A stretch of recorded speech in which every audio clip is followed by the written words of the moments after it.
नमस्कार मित्रांनो, इन्व्हेस्टमेंट माहिती यूट्यूब चॅनलवर तुमच्या सगळ्यांचे स्वागत आहे. तर मित्रांनो, इंडियाच्या फ्युचर ओरिएंटेड बिझनेस म्हणजे रिन्युएबल एनर्जीच्या बिझनेसला घेऊन एक जबरदस्त अपडेट आली आहे. आणि मित्रांनो, आजच्या व्हिडिओमध्ये आपण हीच अपडेट डिटेलमध्ये समजून घेणार आहोत. आणि एवढंच नाही तर या अपडेटमुळे आपण कोणकोणत्या कंपन्यांना स्टडी करू शकतो हे पण आपण पुढे जाणून घेणार आहोत. तर चला व्हिडिओ स्टार्ट करूया. तर मित्रांनो, इथे आपण या व्हिडिओचं हेडिंग वाचू शकतो. India ads record 44.5 gigawatt renewable energy capacity. तर चला अपडेटला डिटेलमध्ये समजून घेऊया. तसेच अपडेटमुळे आपण कोणकोणत्या कंपन्यांना स्टडी करू शकतो ते पण आपण पुढे जाणून घेऊया. तर मित्रांनो, यावर्षी नोव्हेंबर 2025 पर्यंत कंट्रीने म्हणजे आपल्या भारत देशाने 44.5 गिगावॅटचा record renewable energy capacity add केली आहे. यावर्षी नोव्हेंबर 2025 या महिन्यापर्यंत. आणि मित्रांनो, ही अपडेट ऑफिशियल अपडेट आहे जी मंडेला आलेली आहे. आणि मित्रांनो, नोव्हेंबर 2025च्या डेटानुसार total renewable energy install capacity वाढून पोहोचली आहे 253.96 गिगा वॅट पर्यंत. आणि एका वर्षाआधी म्हणजे नोव्हेंबर 2024च्या डेटानुसार ही कॅपॅसिटी होती 205.52 गिगावॅटची. म्हणजे इथे आपल्याला इयर ऑन इयर बेसिसवर 23% जबरदस्त ग्रोथ दिसत आहे. आणि मित्रांनो, हा statement ministry of new and renewable energy कडून आलेला आहे.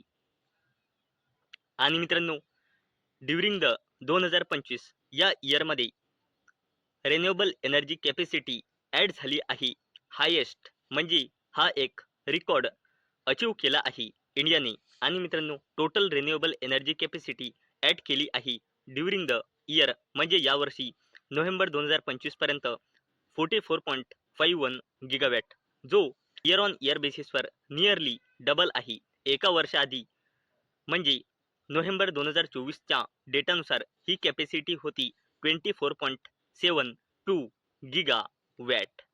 आणि मित्रांनो, रिन्युएबल एनर्जी कॅपॅसिटीमध्ये सर्वात जबरदस्त कंट्रीब्युशन आहे सोलार कॅपॅसिटीचे 34.98 गिगावॅट, जे एका वर्षाआधी होते 20.85 गिगा वॅट.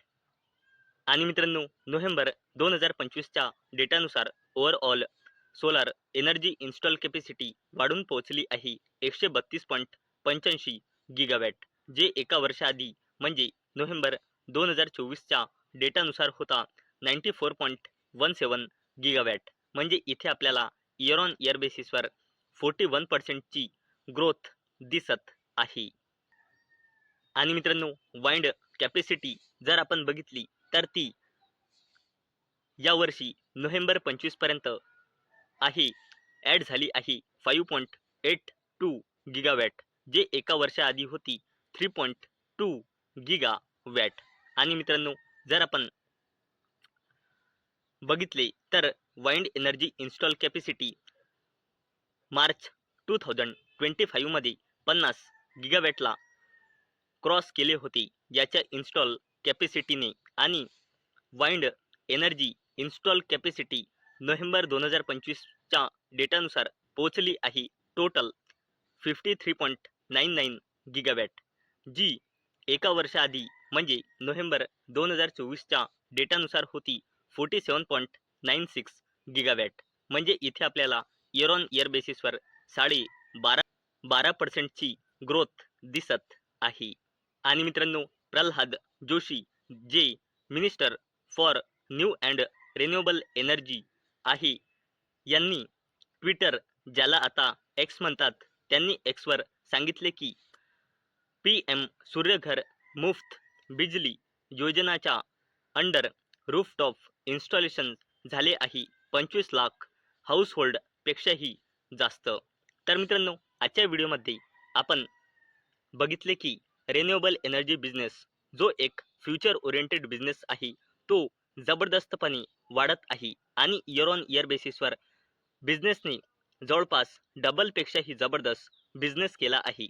तसेच मित्रांनो, जर आपण 2014चा डेटा बघितला तर रिन्युएबल एनर्जी कॅपॅसिटी 100 गिगावॅटपेक्षाही कमी होती आणि जर आता अवेलेबल डेटा बघितला तर रिन्युएबल एनर्जी कॅपॅसिटी 250 गिगावॅटपेक्षाही जास्त झाली आहे. आणि मित्रांनो, इंडियन गव्हर्नमेंटचा टार्गेट आहे 2030 पर्यंत ही रिन्युएबल एनर्जीची कॅपॅसिटी 500 गिगावॅटपर्यंत पोहोचवण्याची. म्हणजे मित्रांनो, यावरून आपल्याला एक गोष्ट समजत आहे की रिन्युएबल एनर्जी या बिझनेसमध्ये आतापर्यंत देखील आपल्याला एक जबरदस्त ग्रोथ पाहायला मिळाली आहे आणि पुढे जाऊन देखील या बिझनेसमध्ये जबरदस्त ग्रोथ आहे हे आपल्याला या डेटावरून समजले आहे. आणि मित्रांनो, मी तुम्हाला प्रत्येक वेळेस सांगत असतो की stock market is all about business. तर मित्रांनो, चला आता आपण बघूया या अपडेटमुळे आपण कोणकोणत्या कंपन्यांना स्टडी करू शकतो. आणि मित्रांनो, मी आधीच क्लिअर करून देत आहे की हा व्हिडिओ मी फक्त आणि फक्त एज्युकेशन आणि स्टडी पर्पजसाठी बनवत आहो. माझ्याकडून काहीही रेकमेंडेशन नाही की तुम्ही कोणत्या स्टॉकला बाय करा, सेल करा किंवा होल्ड करा. तर मित्रांनो, या अपडेटमुळे आपण टाटा ग्रुपची दिग्गज कंपनी टाटा पॉवर कंपनी लिमिटेडला स्टडी करू शकतो. आणि अवेलेबल डेटानुसार कंपनीमध्ये प्रमोटर्सची होल्डिंग आहे 46.86%, पब्लिकची होल्डिंग आहे 26.28%, DISची होल्डिंग आहे 16.66% आणि FISची होल्डिंग आहे 10.19% आणि प्रमोटर प्लेजिंग पर्सेंटेज आहे अवेलेबल डेटानुसार 0%. आणि मित्रांनो, ज्या कंपनीमध्ये प्रमोटर प्लेजिंग पर्सेंटेज 0% असतो याचा अर्थ म्हणजे त्या कंपनीच्या प्रमोटर्सनी लोनसाठी आपला एकही शेअर प्लेज म्हणजे गिरवी म्हणजे गहाण ठेवलेला नाही. आणि ज्या कंपनीमध्ये प्रमोटर प्लेजिंग पर्सेंटेज 0% असतो हा त्या कंपनीसाठी एक पॉझिटिव्ह पॉइंट मानला जातो. तसेच मित्रांनो, या अपडेटमुळे आपण अडानी ग्रुपची दिग्गज कंपनी अडानी ग्रीन एनर्जी लिमिटेड या कंपनीला देखील स्टडी करू शकतो. आणि अवेलेबल डेटानुसार कंपनीमध्ये प्रमोटर्सची होल्डिंग आहे 62.43%, पब्लिकची होल्डिंग आहे 23.3%, FISची होल्डिंग आहे 11.29% आणि DISची होल्डिंग आहे 2.98%. आणि अडानी ग्रीन एनर्जी लिमिटेडमध्ये प्रमोटर प्लेजिंग पर्सेंटेज आहे 0%. तसेच मित्रांनो, या अपडेटमुळे आपण JSW ग्रुपची दिग्गज कंपनी JSW एनर्जी लिमिटेडला देखील स्टडी करू शकतो. आणि अवेलेबल डेटानुसार कंपनीमध्ये प्रमोटर्सची होल्डिंग आहे 69.27%, FISची होल्डिंग आहे 12.1%, DISची होल्डिंग आहे 11.59%, पब्लिकची होल्डिंग आहे 7.05% आणि कंपनीमध्ये प्रमोटर प्लेजिंग पर्सेंटेज आहे 11.60%. तसेच मित्रांनो, या अपडेटमुळे आपण सुझलॉन एनर्जी लिमिटेड या कंपनीला देखील स्टडी करू शकतो. आणि अवेलेबल डेटानुसार कंपनीमध्ये पब्लिकची होल्डिंग आहे 55.4%, FISची होल्डिंग आहे 21.82%, प्रमोटर्सची होल्डिंग आहे 11.73% आणि DISची होल्डिंग आहे 11.04% आणि सुझलॉन एनर्जी लिमिटेडमध्ये प्रमोटर प्लेजिंग पर्सेंटेज आहे 0%. तसेच मित्रांनो, या अपडेटमुळे आपण इरिडा म्हणजे Indian renewable energy development agency limited या कंपनीला देखील स्टडी करू शकतो. आणि अवेलेबल डेटानुसार इरिडामध्ये प्रमोटर्सची होल्डिंग आहे 71.76%, पब्लिकची होल्डिंग आहे 23.75%, DISची होल्डिंग आहे 2.57% आणि FISची होल्डिंग आहे 1.92% आणि अवेलेबल डेटानुसार इरिडामध्ये प्रमोटर प्लेजिंग पर्सेंटेज आहे 0%. तर मित्रांनो, आजच्या व्हिडिओमध्ये आपण रिन्युएबल एनर्जी या बिझनेसला घेऊन जी जबरदस्त अपडेट आली आहे ती बघितली.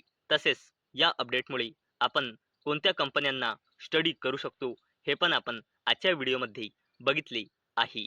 तर मित्रांनो, मला अपेक्षा आहे आजचा आपला व्हिडिओ तुम्हाला इन्फॉर्मेटिव्ह वाटला असेल. तर मित्रांनो, जर तुम्हाला हा व्हिडिओ इन्फॉर्मेटिव्ह वाटला असेल तर या व्हिडिओला लाईक करा आणि चॅनलला सबस्क्राईब करा. आणि मित्रांनो, आजचा आपला व्हिडिओ फक्त आणि फक्त एज्युकेशन पर्पजसाठी बनवलेला आहे. माझ्याकडून काहीही रेकमेंडेशन नाही की तुम्ही या स्टॉक्सना बाय करा, सेल करा किंवा होल्ड करा. तर चला भेटूया नेक्स्ट व्हिडिओमध्ये. तोपर्यंत टाटा, बाय बाय.